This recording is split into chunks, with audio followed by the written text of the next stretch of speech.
शिवसेना उबाटा गटाच्या उल्हासनगर उपशहर संघटिका सौ अनिता ठाकूर जाधव आणि सौ प्रिया पेठारे गायकवाड यांच्यासह शहरातील पुरुष व महिला कार्यकर्त्यांनी राष्ट्रवादी काँग्रेस पार्टीत जाहीर प्रवेश केला। राष्ट्रवादी काँग्रेस पार्टीचे राष्ट्रीय अध्यक्ष तथा उपमुख्यमंत्री माननीय अजितदादा पवार, प्रदेशाध्यक्ष माननीय खासदार सुनील तटकरे आणि प्रदेश उपाध्यक्ष प्रमोद हिंदुराव यांच्या उपस्थितीत देवगिरी शासकीय निवासस्थानी हा पक्षप्रवेश सोहळा पार पडला।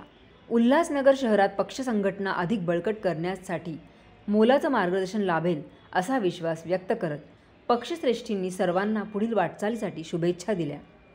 यावेळी कोषाध्यक्ष तथा प्रदेश सरचिटणीस शिवाजीराव गर्जे, प्रदेश प्रवक्ते आनंद परांजपे, सहकोषाध्यक्ष संजय बोरगे, प्रदेश सरचिटणीस लतीफ तांबोळी, प्रदेश सरचिटणीस प्रवीण खरात उपस्थित होते।